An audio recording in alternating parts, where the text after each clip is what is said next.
You walked up to the TSA scanner, looked at the camera, and the screen flashed red. Your ID is valid. Your boarding pass is right there, but you're being pulled aside anyway. TSA's new self-service e-gates just launched at Charlotte Douglas and are expanding nationwide in 2026. Your face is now your boarding pass, your ID, and your ticket through security. But 7 new rules are already catching travelers completely off guard, including one opt-out right TSA is required by law to offer, but never posts at the checkpoint. This is causing the most delays right now, and it's happening to people who did absolutely nothing wrong. Under the new e-gate system, your face is matched against your ID name the moment you look at the camera. That name must match your boarding pass exactly. If your license says Robert, but your boarding pass says Bob, the match fails. A name change from marriage, divorce, or a legal update that hasn't filtered through every system yet, the match fails. You don't get a warning. You get diverted to secondary screening. Miss that, and you miss your flight. No recourse. No refund. It's not personal, it's protocol. The fix: before every trip, open your boarding pass and your ID side by side. One name. Both documents. Identical. New glasses. A beard. Weight loss. Normal life. But for the e-gate scanner, normal life is a problem. The baseline photo the system matches against comes from your most recent passport or driver's license. If your appearance has changed since that photo, the biometric match degrades. TSA's tolerance threshold for facial changes is lower than most people assume. The fix: remove your glasses at the scanner if you didn't have them in your ID photo. Wear them if you did. Match the photo as closely as possible. And if the scan still fails, request manual ID verification with a federal officer. That overrides a failed face scan completely. TSA says your biometric data is deleted within 24 hours. Most travelers hear that and move on. Here's the part doing all the work: the word biometric data. The raw scan image, deleted.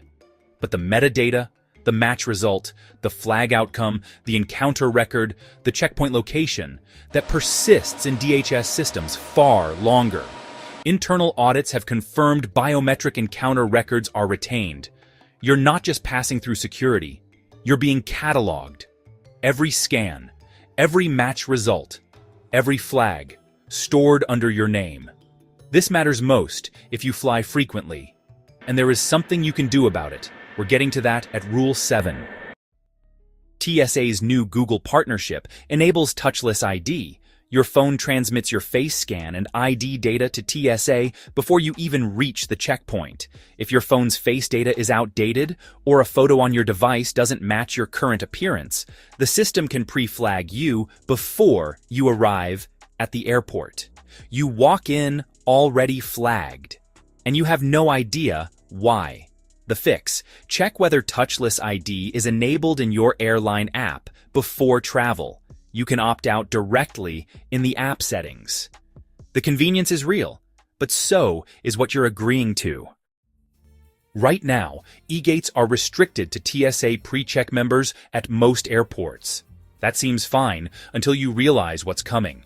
When the rollout hits general screening, non-pre-check travelers will be funneled into a biometric system they never enrolled in. And when that happens, the rules don't get looser, they get stricter. More travelers, same matching thresholds, fewer manual override agents available. If you've been putting off getting pre-check, apply now, before the expansion hits your home airport, and the enrollment queue triples. This one shocks travelers the most, because it doesn't happen at security. It happens at the gate, after you've already cleared every checkpoint and sat down. The biometric exit system matches your face against your passport and your visa or ESTA record simultaneously at the gate door. A passport renewed since your visa was issued. A name variation between your visa and ticket. An expired ESTA still showing valid in a legacy system. Any of these gets you denied boarding. Not at security. at the door of the plane.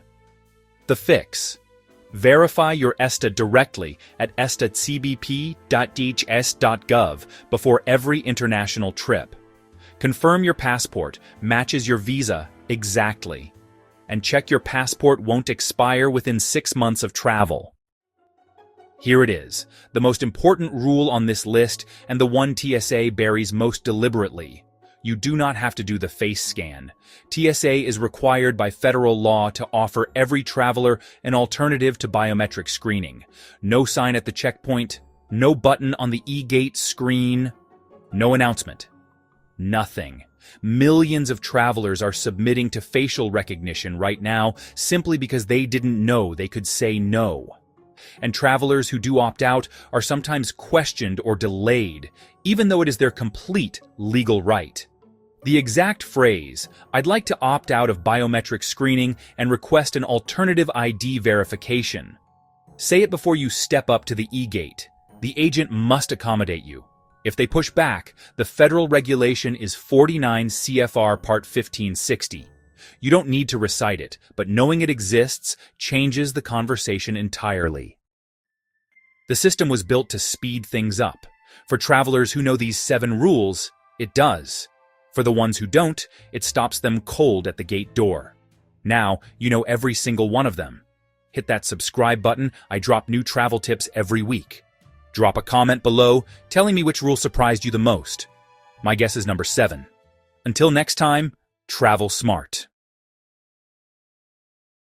You just got pulled aside at TSA. Your bag's been flagged, there's an agent with gloves walking towards you, and the line behind you is staring. The worst part? You did exactly what you were told to do. Here are 10 TSA rules you've been following that are completely wrong.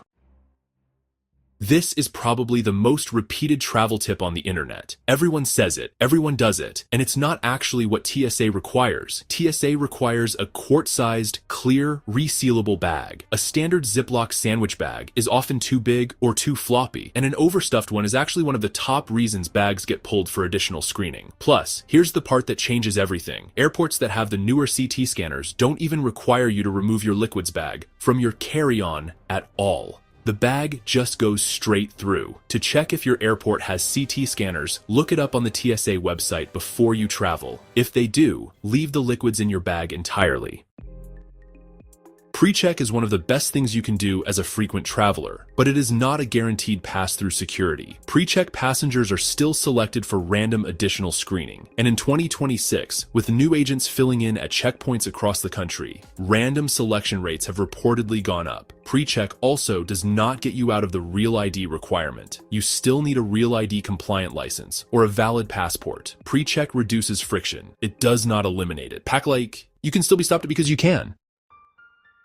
This one is so automatic that people do it without even thinking. They walk up to the bin, sit down, and start untying. But if you have TSA pre-check, you do not need to remove your shoes in most cases. And if you are 75 or older, you are also exempt from shoe removal, even in standard screening. Some airports with newer imaging technology don't require it at all anymore. Taking off your shoes when you don't need to actually slows the line down, and in the wrong lane, it can flag you for unusual behavior. Check your screening type before you start unlacing. I still hear this one constantly, and I want to put it to rest for good. TSA allows almost all solid food through the security checkpoint. Sandwiches, fruit, snacks, even a full rotisserie chicken, totally allowed. The confusion comes from spreadable foods, which TSA treats as liquids. Hummus, peanut butter, yogurt, jam. Those follow the 3-1-1 rule. But solid food? Bring it. Pack your own lunch. Skip the $18 airport sandwich. You are allowed to do this, and your wallet will thank you. Okay, I promised you number 5, early on, and here it is. This is the myth I see even experienced travelers get completely wrong. I cannot tell you how much unnecessary stress this one causes. Travelers panic, repack everything, and sometimes throw out pill organizers they've used for years, all because of a rule that does not exist. TSA does not require your medications to be in their original pharmacy containers for domestic flights. You can use a pill organizer, a daily sorter, whatever system works for you. TSA is screening for security threats, not checking your pharmaceutical packaging. Now here's an important distinction. For international travel, original packaging can matter at customs in certain countries, but that is a customs issue, not a TSA issue. For flying within the US, pack your medications, however, is most convenient for you. Nope, empty water bottles have always been allowed through TSA security. What gets confiscated is a bottle with liquid inside it. Bring an empty reusable bottle, carry it through the checkpoint, and fill it at a water fountain on the other side. You will save around $6 every single flight, and you will stay more hydrated than you would sipping from a tiny plastic cup. This is one of my absolute favorite airport habits. Most domestic U.S. airlines do not weigh carry-on bags. The weight limits exist on paper, but enforcement at the gate is rare. What actually gets you is the size. If your bag doesn't fit in the overhead bin or the gate sizer, that's where the real problem starts, especially now, with the carry-on crackdown happening at major airlines. Focus on dimensions, not weight. If it fits, it flies. Budget carriers and international airlines are a different story. They do enforce weight limits, but usually at check-in, not the gate. This one has cost people a lot of money. If you buy a bottle of wine or spirits at a duty-free shop and then have a connecting flight where you go through security again, your duty-free purchase will be confiscated if it exceeds 3.4 ounces, even if it is still in the sealed duty-free bag. The sealed bag exemption only applies on international arrivals with no connection, so only buy duty-free on your last flight of the trip. Otherwise, that expensive bottle is going in the bin, and there is no getting it back. This one is important to get right because the agencies involved are different. TSA itself screens your device as a physical object. They may ask you to power it on to confirm it works, but that is a security check, not a data search. TSA does not have the authority to look through your phone contents. However, CBP, Customs, and Border Protection absolutely can search your device at international entry points, and they do not need a warrant. In 2026, the lines between agencies at some checkpoints are blurring, so knowing who you are dealing with matters. It sounds straightforward. 3.4 ounces, one clear quart bag, one bag per person. But right now, enforcement genuinely varies airport to airport and even checkpoint to checkpoint. Some airports with CT scanners are skipping the rule entirely. Others are still enforcing it strictly. Some agents pull the bag, others wave it through. The safest approach in 2026 is to assume the rule applies unless you can visually confirm CT scanners at your specific checkpoint. When in doubt, keep your liquids separate. Do not assume the experience you had last time will be the same experience you have next time, because right now, it might not be. Mistake number 1, rushing to board. You think Group 1 wins the bin space war, but have you heard the new sound of American airports? American and United have installed sensors that scream at you if you scan before your group is called. But here's the real secret. As soon as your ticket scans, the airline stops their delay clock. They trap you in the jet bridge, a freezing, unventilated tunnel, for 20 minutes just to pad their on-time stats. Sit down, let the lice fight. Board last. The plane literally cannot leave without you once you check in. If they delay you for 4 hours, they will hand you a $15 digital food voucher. Do not click accept yet. In 2026, airlines are sneaking a settlement clause into the terms and conditions of that $15 sandwich. By accepting the voucher, you might be digitally signing away your right to the $650 cash compensation under EU Regulation 261 or the new US DOT refund rules. Ask the agent directly, does this voucher waive my right to statutory cash compensation? Watch them freeze. You walk up to the gate. The camera stares at you. The agent says, just look here. It feels mandatory. It is not. As of spring 2026, TSA expanded Touchless ID to 65 airports, but they forgot to tell you that 99% of people can still opt out. You have the legal right to say, I am opting out, and use your physical ID. The fix: don't build their database for free. Keep your biometric data off the server. Opt out. You ask for a fragile sticker to keep your bag safe. Baggage handlers have admitted to me this sticker is a target. In the pit, a fragile bag breaks the flow. It requires special stacking. When a handler is rushing 50 bags a minute, your high-maintenance sticker often gets your bag buried at the bottom of the stack out of spite. Don't use a sticker. Use a polycarbonate hard shell that can take the hit.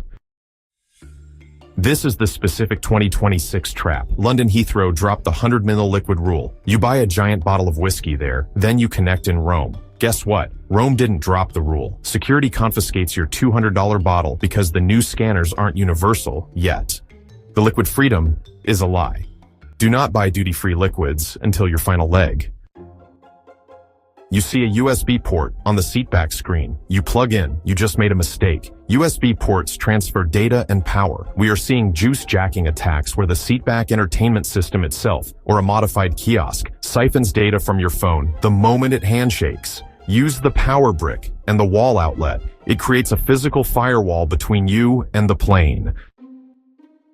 You kept the airline apple for a snack later. Big mistake. U.S. Customs recently updated their zero-tolerance agriculture policy. An undeclared apple in your bag is a biosecurity violation. The fine is no longer a warning. It is instant. $500 to $1,000. And you lose your global entry status instantly. Leave the food on the plane. The booth says 0% commission. That is technically true, but look at the rate. The real exchange rate is 1.10. They are selling it to you at 1.25. They hid the fee in the spread. You are paying a 15% idiot tax just for convenience. Walk past the booth. Use a bank ATM in the city. The agent says the flight is full. They are lying, or rather they are lazy. 10 minutes before departure, crew rest seats and blocked elite seats are often released back into the inventory. Once you board, open the airline app, refresh the seat map. If you see a go seat, open up an economy plus, just move. Possession is 9/10 of the law.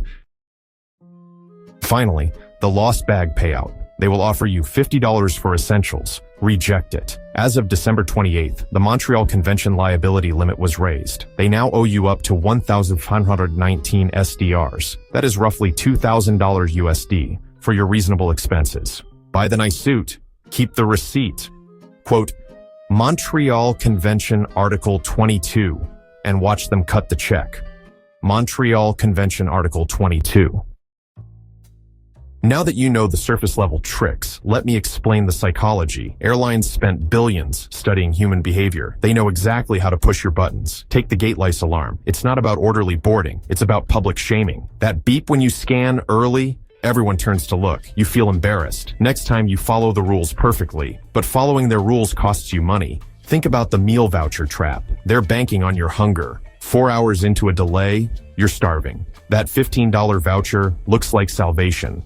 You click accept without reading anything. Congratulations. You just saved them 635s. The face scan, they make it seem routine, like checking your ID. But you're training their AI, building their database, for free. Every face they scan improves their facial recognition accuracy by 0.001%. Multiply that by millions of passengers. You're not a customer, you're unpaid labor. Here's what nobody talks about. Airlines operate in a legal gray zone. International flights cross jurisdictions. Different countries, different rules. They exploit every gap. That Montreal Convention I mentioned, most people have never heard of it. Airlines count on that. They offer you peanuts, hoping you don't know your rights. Same with EU 261 compensation. Delayed in Europe? You could be owed 600 euros, but they'll offer you a coffee voucher instead. And 90% of people take it. Why? Because we're tired. We just want to get home. They know this. Think airlines work alone? Think again. Airports are complicit. Those currency exchange booths, airports take a cut of that 15% spread. The more you lose, the more they make. Credit card companies are in on it too. That free priority pass lounge access, read the fine print. Blackout dates, guest fees, restrictions that make it nearly useless. Even the TSA plays along. Pre-check isn't about security, it's about data collection. They know more about your travel patterns than you do. So how do you beat them? Simple.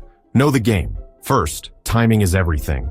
Book flights for Tuesday or Wednesday. Less crowded, less chaos, less chance for tricks. Second, pack like a minimalist. One bag, hard shell, no stickers, no logos, blend in. Third, never accept the first offer delayed, demand cash, not vouchers, bumped. Know your rights, lost bag, quote, regulations. Fourth, use technology against them. Flight trackers, seat maps, airport apps. They rely on information asymmetry. Level the playing field. Fifth, be forgettable. The passenger who stands out gets targeted. Dress normal. Act normal. Save the confrontation for when it counts.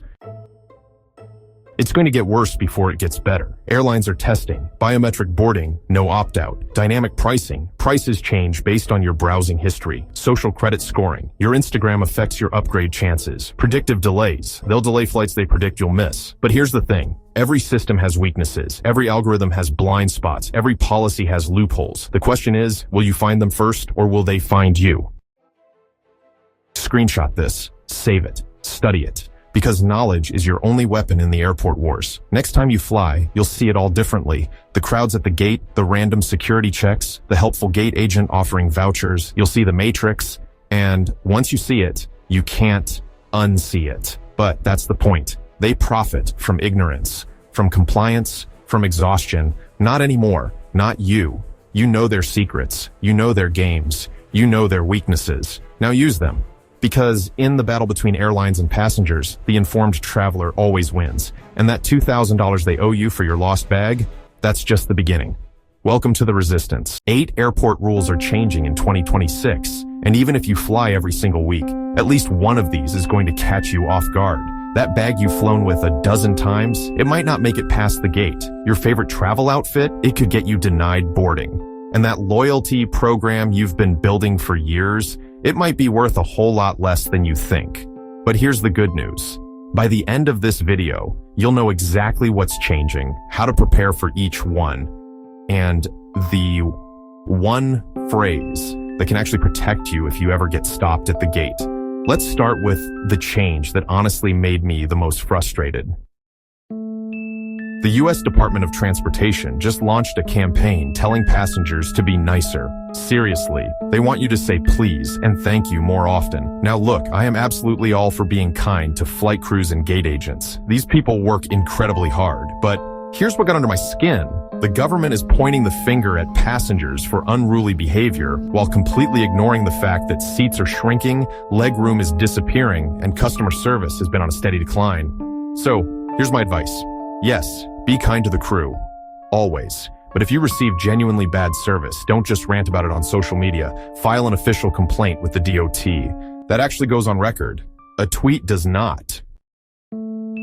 This one is wild. Delta just banned AI smart glasses, specifically the Ray-Ban Meta glasses, from being worn on their flights. And Spirit Airlines now explicitly bans passengers who are, and I'm quoting here, inadequately clothed. The problem is that nobody can seem to agree on what that actually means. Is a crop top inadequate? What about pajamas? What about athleisure? Here's the thing. Dress codes are being enforced more aggressively, but they're still incredibly vague. So if you ever get stopped at the gate for what you're wearing, here is your magic phrase. Ask the agent, can you show me where that is written in your official policy?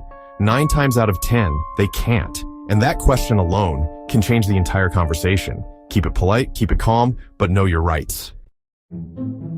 This next one is a real problem. You may have heard the term jetway Jesus. It refers to passengers who fake needing wheelchair assistance just to skip the line and board early. These incidents are up 30%, and they are draining the resources meant for passengers who genuinely need help. To make matters worse, the DOT actually paused new rules that were supposed to penalize airlines for mishandling or breaking wheelchairs. So right now, there's less accountability and more demand than ever. If you or someone you're traveling with needs wheelchair assistance, here's what I'd recommend. Arrive at least 3 hours early and confirm your assistance request 48 hours before your flight. Don't assume it'll just be there. Okay, if you've ever tried to board before your zone was called, listen up. France just introduced fines of up to 20,000 euros for unruly passenger behavior, and that includes standing up too early or crowding the boarding area. Here in the US, American Airlines is rolling out new gate scanners that will literally beep loudly and lock you out if you try to scan your boarding pass before your group is called. Everyone at the gate will know. It is a full-on walk of shame back to the end of the line. So, if you've been in the habit of hovering near the gate, hoping to sneak on early, those days are officially numbered. This is the one that is going to sting the most for frequent flyers. Southwest is ending open seating. Gone. They're also ending bags fly free. Checked bags will now cost between $35 and $45. American Airlines basic economy tickets now earn 0 miles and 0 loyalty points. You read that right, 0. And there are rumors that basic business class is coming, where you pay for a business class seat but get none of the perks. The bottom line is that loyalty programs are being quietly gutted, and If you're not paying attention, you could be earning nothing on flights you're paying full price for. Now here's some actually good news. Delta, United, and Southwest are all rolling out free Wi-Fi. United is even using Starlink. But here's the catch that nobody is talking about. You have to be a signed-up loyalty member to access it. If you're not enrolled in their frequent flyer program, you're paying somewhere between $8 and $25 per flight. The fix is simple. Sign up for every airline's loyalty program before you fly. It's free, it takes 2 minutes, and it saves you money every single time. If you have a priority pass, you've probably already noticed this. Lounges are packed. Some are straight up turning members away at the door. Delta is capping the number of visits you can make per year and raising the spending requirements to even qualify. The era of easy lounge access through credit card perks is rapidly ending. If lounge access matters to you, double-check your card benefits now, because what worked last year might not work next month. And here is the biggest one. If you're planning to travel to the UK or Europe in 2026, there is new paperwork you need to know about. The UK now requires an ETA, which is an electronic travel authorization, and Europe is rolling out ETIS, which has been delayed to late 2026. Here's the scary part. Airlines will deny you boarding at your home airport if you haven't applied and paid online before you show up. This is not something you can sort out at the gate. My recommendation? Apply at least 60 days before your trip and print a physical copy of your approval. Don't rely on your phone battery or airport Wi-Fi for something this important.